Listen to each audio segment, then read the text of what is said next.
Hi guys, this is Glenn from Various Arts Media, and today I'm actually bringing you my first show, and those are going to be tutorials in Blender, in Adobe programs and stuff like that. So we are going to do a one-part or two-part or three-part tutorial for this cold gun. We will start with making an HDR image, so that's a high dynamic range image. That can actually influence, since I'm a big fan of CSGO, Counter-Strike, and the gun is also modeled from that game. We will take a look in CS, and after that I will show you how you can do it in other games. Yeah, because it's not always that easy. I'll show you. So this first part will be making the high dynamic range imaging. And the second and third part, or the second part, I don't know yet, will be the modeling and will be the texturing and the compositing, which will be done in Photoshop. So without further ado, I think, yeah, we should start. So here you have one of those images, and if you import them in Blender, you can see what this gives you. It's like a 360, you can watch around you, 360, you can look above, you can look down. This is very handy. So without further ado, let's go into CSGO. When you're in CSGO, always check your options first, that everything in video settings is put on high, that you have the highest quality. Also check that your toggle console and your console is enabled, because we will need it for to disable the HUD and all that, so we have the best images possible. If you can render and make your images in 4K, that's fantastic. I will do it in 1080p. So we go to the workshop. Normally you have to add those, so you go to view workshop. You look for a map, like even if it's an official map, you have to look for it. You add them then in your workshop by clicking the plus button, and if you have done that, you can just connect to a local server. Then you have to put in some commands. So we will start with bot kick. This will kick all the bots. Yeah, it's not really hard. The next one will be MP warm-up time to 9999, so we have infinite time to make our screenshots for making our HDR picture. Then we need to disable our HUD. That's not easy, so we have to enable cheats, so SV_cheats1, and then we disable everything, so CL draw HUD to 0, so the HUD is gone, and we will also R_draw model, so our gun and our model, view model, yeah, is gone as well. So then we look for a perfect place. This is the perfect place for, I thought, for making those HDR images. So we turn around and we make screenshots. So we you always turn around, like, okay, I was on this spot, just turn around making screenshots. I also made a turn around on the ground, so I have those as well. And always don't forget to make a screenshot of the sky and make a screenshot of the ground, because we will need them later. If you close the game, Steam will ask what to do with them, and you just copy them. Next time we open Photoshop, we're going to File, Automate, and Photo Merge. What's that going to do is put all those images together into one file. So once we're in a Photo Merge, just add, we go to our destination, tutorial, CS, yeah, screenshots. So I want to put them all in, except for the ground and the sky, because we will need them later on. So let me do that right now.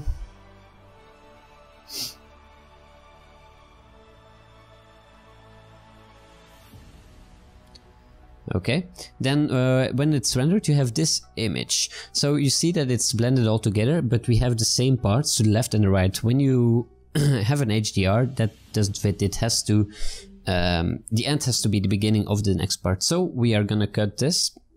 So you see this little poster right there.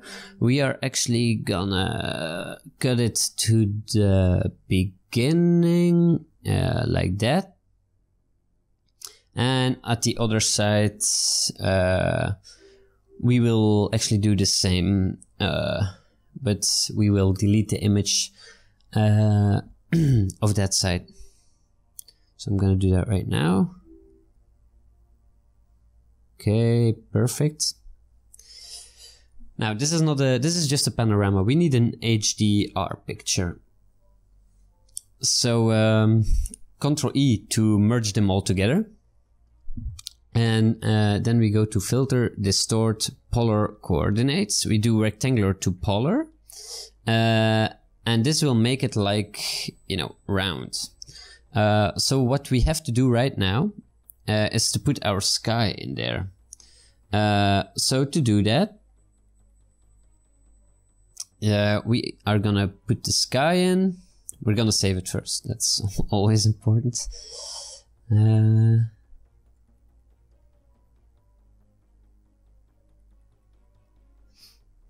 All right.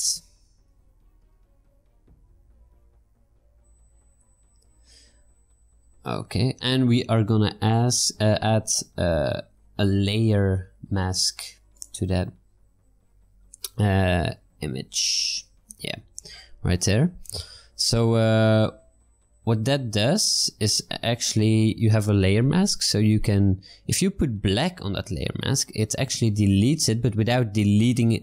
It's not like you use the eraser tool. You can always bring it back. You can always edit it like the way you like it. There's probably better explanations for this, but you know, that's the main thing actually. So let's bring that back. Let's merge that. Okay. And now let's put on the sky by just painting in black. We'll start with a small brush. Looks a bit stupid like that, but it'll grow. Just put it bigger.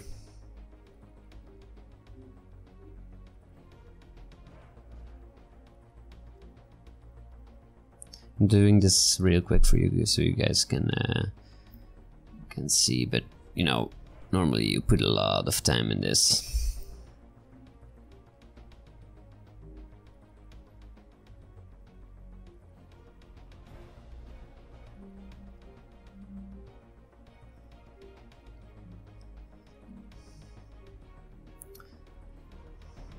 Alright, so like you can see, right here I made a little mistake. So if I put this to white and I make it a little bit smaller, this size of the brush, I can actually just paint it black. Alright. This is just, you know, an example. Normally you put more time in this anyway. Now, as you see here, we have a few folds. So we're gonna use the clone stamp to fix that. So you push Alt to the part you want to copy, and then you just clone it, as you can see right now.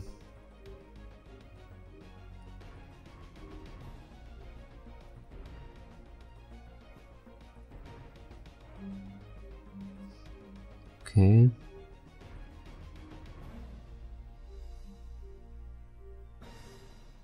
Normally when you do this it has to be perfect, but okay. I'm doing this real quick right now. Because this is actually more for reflection. We won't use it in our background. So when we do distort, polar coordinates, and we put it back, you see that the sky is actually oriented. Now we have to do the other side. So we pick our images, Ctrl T, we flip vertical, we apply it. Alright, and now we do the same thing again. So distort polar coordinates, rectangle to polar, and here we go.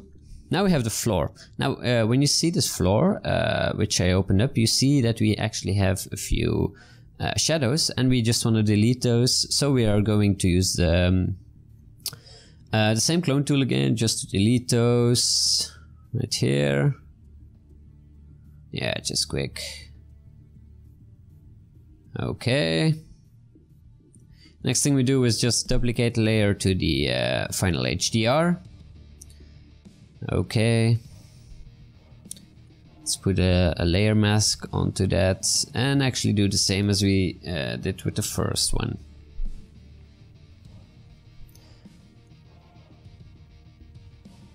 Okay. Just paint it. Can be a really big brush.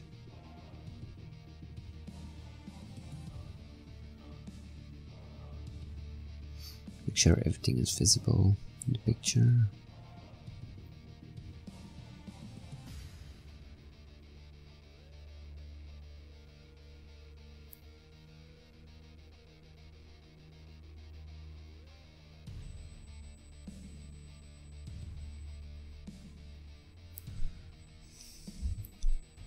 Alright, so there you have it. Let's merge it, Ctrl E, and we go to distort, polar coordinates, polar to rectangle, and we have it back, and we put Ctrl T, flip vertical, and here we have it. We have our HDR.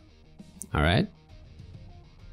There's still a little bit of work in it, but the main thing is that we actually need it. So let's save this as an HDR, or let's save this as a PNG at least, because we have imported from a lower resolution and we have imported from from a video game. If you actually want to save it as an HDR, just go to image modes, put it to 30 bits per channel, an HDR.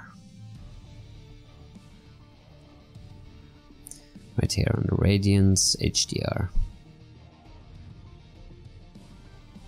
So this is for CSGO actually. That was an easy one because we could hide the HUD, hide everything. So that's pretty easy. But I don't know what I'm doing. I'm gonna show you something else. So I'm gonna show you examples of Overwatch. You see in Overwatch, you can actually watch as a spectator. Then you have an easy. This is actually easy to put away, but let's make it a little bit more difficult so I can show you. So here we have the hands and we have everything set up, you know, so we have to delete that to make our HDR, which you will have in probably more games. So this is just, I have done this already, so this is just an example so you guys know what to do. So let's import these. Let's import these in one file. So to import in one file, we go to scripts, load files to stack, we browse it, and we go to the files. So that means they are in one file, not 15 files, and we don't have to copy them. All right, here we go. Let's put 4 or 5 of them. Okay, right here, we open them. Okay, putting them in. So to do that, we'll put this one off, and you can actually just put a layer mask on it just to delete them all. So I put the layer mask on right now. Okay, and then I start painting like I'd done before. So I can just pick I can just pick this rectangular marquee tool and just you know, get this out, and then I'll just put them in black in the layer mask, and I'll do the same with things beneath. Those are the constant things, the things that never change, always on screen. So you can do this really fast, there's no need to, you know, you can put a lot of time in this and do it more easily, but I just want to show you right now, so I'm doing this really fast.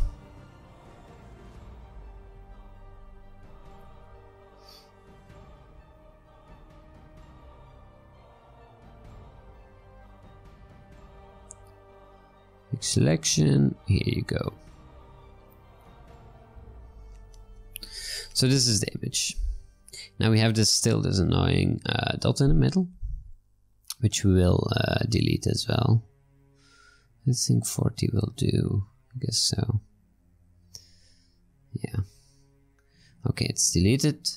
Now we have those things who are annoying, who always come back. So it's easier to make a brush. So make a new Control-Shift-N. We make a new layer.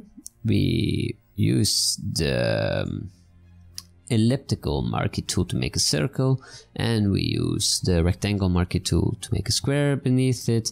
Yeah, and with the add to selection right here. I missed, I'm sorry. Okay, so we just paint this in black. Okay, now let's duplicate that to a new layer.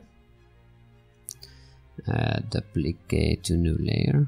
Alright, and I will actually use the crop tool to just crop that. Okay, now we have to go to edit, define brush. Yeah, I think it's it. Yeah, define brush presets. So if I click that right now, I just call it Overwatch, delete Overwatch maybe, yeah.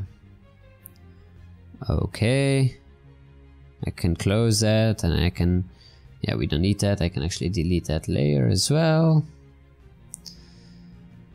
And now when I paint with my brush, when I paint on the layer mask, I can actually delete that.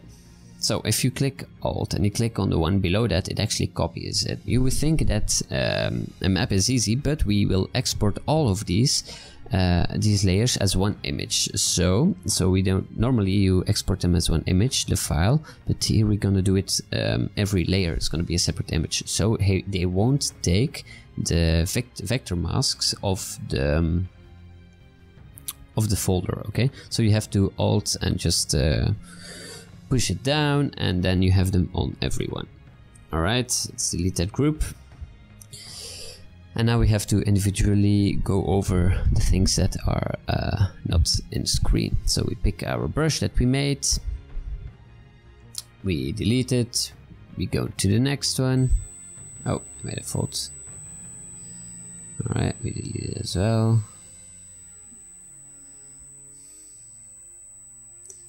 We delete it. Oh, there's a fault in here. Let's delete that one. And now that you have done that, we have to export them individually. It is so every layer. So I did it only with 4, but normally you have like a, I think around maybe 10. Yeah, I think it's around 10. So we go to export. Yeah, we go to export. Then export preferences. And we put PNG and transparency on. So when they merge, they can fix it together. Now we're gonna select them all with Shift. We're gonna quick export as PNG. So quick export to PNG is doing the same thing. Then we make examples of Overwatch. We make a new folder. Those are just Overwatch final, but those are just examples. Okay. We put OK. He will convert them one for one, so this could take a while, but here it's pretty fast because it's only 4. And as you see, it's with it's a transparency. So then you go to automate and do the photo merge again, but I've already done that. So I'll show you what I got so far. It still needs some I still need some editing though. So yeah, here's the final. See, here's what I got. So still needs some editing, as you can see. So alright guys, this is only the beginning of the tutorial, just to make the HDRI images. I hope you enjoyed this tutorial, and the next part will be the modeling and texturing and yeah, the compositing. So I hope you enjoyed this, and I will see you next time.